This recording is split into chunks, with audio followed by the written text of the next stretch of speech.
오늘 하나님께서 우리에게 주신 말씀은 고린도전서 12장에서 14장까지의 말씀입니다.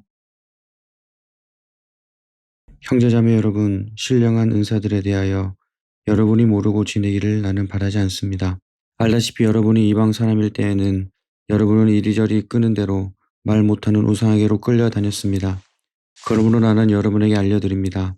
하나님의 영으로 말하는 사람은 아무도 예수는 저주를 받아라 하고 말할 수 없고, 또 성령을 힘입지 않고서는 아무도 예수는 주님이시다 하고 말할 수 없습니다. 은사는 여러 가지지만 그것을 주시는 분은 같은 성령이십니다. 섬기는 일은 여러 가지지만 섬김을 받으시는 분은 같은 주님이십니다. 일의 성과는 여러 가지지만 모든 사람에게서 모든 일을 하시는 분은 같은 하나님이십니다. 각 사람에게 성령을 나타내 주시는 것은 공동 이익을 위한 것입니다. 어떤 사람에게는 성령을 통하여 지혜의 말씀을 주시고, 어떤 사람에게는 같은 성령을 따라 지식의 말씀을 주십니다. 어떤 사람에게는 같은 성령으로 믿음을 주시고, 어떤 사람에게는 같은 성령으로 병 고치는 은사를 주십니다. 어떤 사람에게는 기적을 행하는 능력을 주시고, 어떤 사람에게는 예언하는 은사를 주시고, 어떤 사람에게는 영을 분별하는 은사를 주십니다. 어떤 사람에게는 여러 가지 방언을 말하는 은사를 주시고, 어떤 사람에게는 그 방언을 통역하는 은사를 주십니다. 이 모든 일은 한 분이신 같은 성령이 하시며, 그는 원하시는 대로 각 사람에게 은사를 나누어 주십니다. 몸은 하나이지만 많은 지체가 있고, 몸의 지체는 많지만 그들이 모두 한 몸이듯이 그리스도도 그러하십니다. 우리는 유대 사람이든지 그리스 사람이든지 종이든지 자유인이든지 모두 한 성령으로 세례를 받아서 한 몸이 되었고, 또 모두 한 성령을 마시게 되었습니다. 몸은 하나의 지체로 되어 있는 것이 아니라 여러 지체로 되어 있습니다. 발이 말하기를 나는 손이 아니니까 몸에 속한 것이 아니다 한다고 해서 발이 몸에 속하지 않은 것이 아닙니다. 또 귀가 말하기를 나는 눈이 아니니까 몸에 속한 것이 아니다 한다고 해서 귀가 몸에 속하지 않은 것이 아닙니다. 온몸이 다 눈이라면 어떻게 듣겠습니까? 또 온몸이 다 귀라면 어떻게 냄새를 맡겠습니까?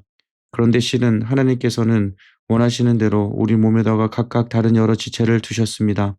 전체가 하나의 지체로 되어 있다고 하면 몸은 어디에 있습니까? 그런데 실은 지체는 여럿이지만 몸은 하나입니다. 그러므로 눈이 손에게 말하기를 너는 내게 쓸데가 없다 할 수가 없고, 머리가 발에게 말하기를 너는 내게 쓸데가 없다 할 수 없습니다. 그뿐만 아니라 몸의 지체 가운데서 비교적 더 약하게 보이는 지체들이 오히려 더 요긴합니다. 그리고 우리가 덜 명예스러운 것으로 여기는 지체들에게 더욱 풍성한 명예를 덧입히고, 볼품없는 지체들을 더욱더 아름답게 꾸며줍니다. 그러나 아름다운 지체들은 그럴 필요가 없습니다. 하나님께서는 몸을 골고루 짜 맞추셔서 모자라는 지체에게 더 풍성한 명예를 주셨습니다. 그래서 몸에 분열이 생기지 않게 하시고 지체들이 서로 같이 걱정하게 하셨습니다. 한 지체가 고통을 당하면 모든 지체가 함께 고통을 당합니다. 한 지체가 영광을 받으면 모든 지체가 함께 기뻐합니다. 여러분은 그리스도의 몸이요 따로따로는 지체들입니다. 하나님께서는 교회 안에 몇몇 일꾼을 세우셨습니다. 그들은 첫째는 사도요, 둘째는 예언자요, 셋째는 교사요, 다음은 기적을 행하는 사람이요, 다음은 병 고치는 은사를 받은 사람이요, 남을 도와주는 사람이요, 관리하는 사람이요, 여러 가지 방언으로 말하는 사람입니다. 그러니 모두가 사도이겠습니까? 모두가 예언자이겠습니까? 모두가 교사이겠습니까? 모두가 기적을 행하는 사람이겠습니까? 모두가 병 고치는 은사를 받은 사람이겠습니까? 모두가 방언으로 말하는 사람이겠습니까? 모두가 통역하는 사람이겠습니까? 그러나 여러분은 더 큰 은사를 열심히 구하십시오. 이제 내가 가장 좋은 길을 여러분에게 보여드리겠습니다. 13장. 내가 사람의 모든 말과 천사의 말을 할 수 있을지라도 내게 사랑이 없으면 울리는 징이나 요란한 꽹과리가 될 뿐입니다. 내가 예언하는 능력을 가지고 있을지라도, 또 모든 비밀과 모든 지식을 가지고 있을지라도, 또 산을 옮길 만한 모든 믿음을 가지고 있을지라도 사랑이 없으면 아무것도 아닙니다. 내가 내 모든 소유를 나누어 줄지라도, 내가 자랑 삼아 내 몸을 넘겨 줄지라도 사랑이 없으면 내게는 아무런 이로움이 없습니다. 사랑은 오래 참고 친절합니다. 사랑은 시기하지 않으며 뽐내지 않으며 교만하지 않습니다. 사랑은 무례하지 않으며 자기의 이익을 구하지 않으며 성을 내지 않으며 원한을 품지 않습니다. 사랑은 불의를 기뻐하지 않으며 진리와 함께 기뻐합니다. 사랑은 모든 것을 덮어주며 모든 것을 믿으며 모든 것을 바라며 모든 것을 견딥니다. 사랑은 없어지지 않습니다. 그러나 예언도 사라지고 방언도 그치고 지식도 사라집니다. 우리는 부분적으로 알고 부분적으로 예언합니다. 그러나 온전한 것이 올 때에는 부분적인 것은 사라집니다. 내가 어릴 때에는 말하는 것이 어린아이와 같고 깨닫는 것이 어린아이와 같고 생각하는 것이 어린아이와 같았습니다. 그러나 어른이 되어서는 어린아이의 애를 버렸습니다. 지금은 우리가 거울로 영상을 보듯이 희미하게 보지만은 그때는 얼굴과 얼굴을 마주하여 볼 것입니다.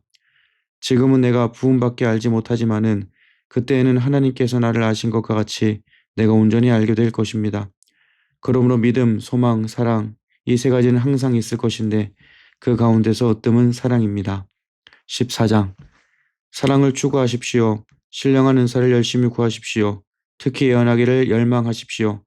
방언으로 말하는 사람은 사람에게 말하는 것이 아니라 하나님께 말하는 것입니다. 아무도 그것을 알아듣지 못합니다. 그는 성령으로 비밀을 말하는 것입니다. 그러나 예언하는 사람은 사람들에게 말하는 것입니다. 그는 덕을 끼치고 위로하고 격려하는 말을 합니다. 방언으로 말하는 사람은 자기에게만 덕을 끼치고 예언하는 사람은 교회에 덕을 끼칩니다. 여러분이 모두 방언으로 말할 수 있기를 내가 바랍니다마는 그보다도 예언할 수 있기를 더 바랍니다. 방언을 누가 통역하여 교회에 덕을 끼치게 해주지 않으면 방언으로 말하는 사람보다 예언하는 사람이 더 훌륭합니다. 형제자매 여러분, 내가 여러분에게로 가서 방언으로 말하고 계시나 지식이나 예언이나 가르침을 전하는 방식으로 말하지 않는다면 여러분에게 무슨 유익이 되겠습니까?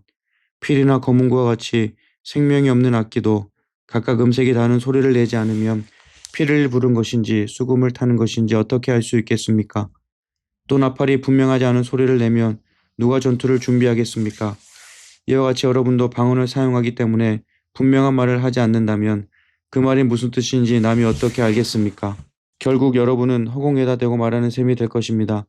이 세상에는 수많은 종류의 말이 있습니다. 그러나 뜻이 없는 말은 하나도 없습니다. 내가 그 말의 뜻을 알지 못하면 나는 그 말을 하는 사람에게 딴 세상 사람이 되고 그도 나에게 딴 세상 사람이 될 것입니다. 이와 같이 여러분도 성령의 은사를 갈구하는 사람들이니 교회에 덕을 끼치도록 그 은사를 더욱 넘치게 받기를 힘쓰십시오. 그러므로 방언으로 말하는 사람은 그것을 통역할 수 있기를 기도하십시오. 내가 방언으로 기도하면 내 영은 기도하지만 내 마음은 아무런 열매를 얻지 못합니다. 그렇다면 어떻게 해야 하겠습니까?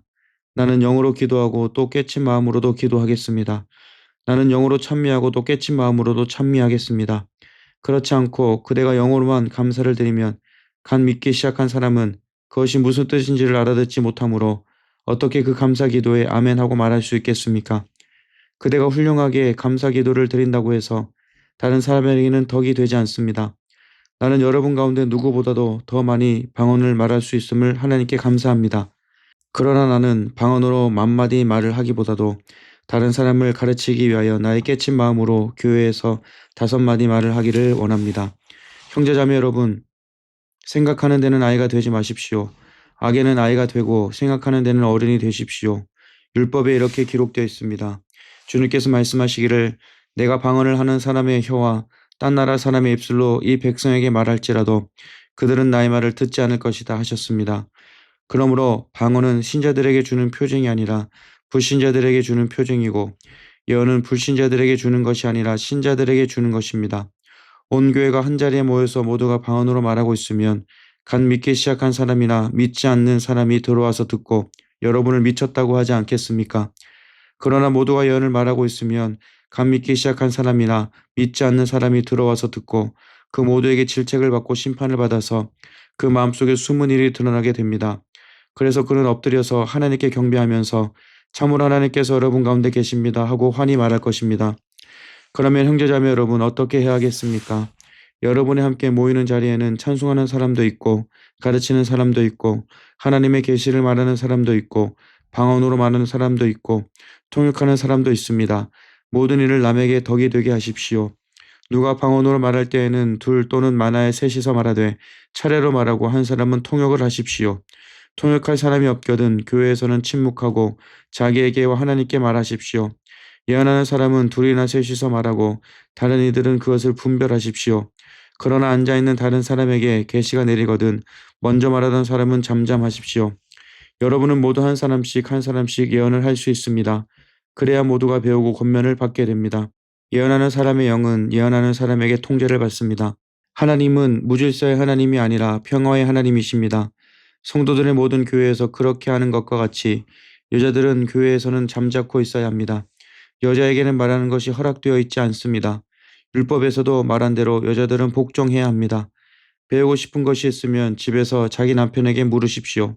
여자가 교회에서 말하는 것은 자기에게 부끄러운 일입니다. 하나님의 말씀이 여러분에게서 났습니까? 또는 여러분에게만 내렸습니까?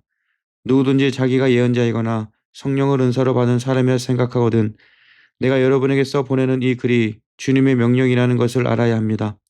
누구든지 이것을 인정하지 않으면 그 사람도 인정을 받지 못할 것입니다.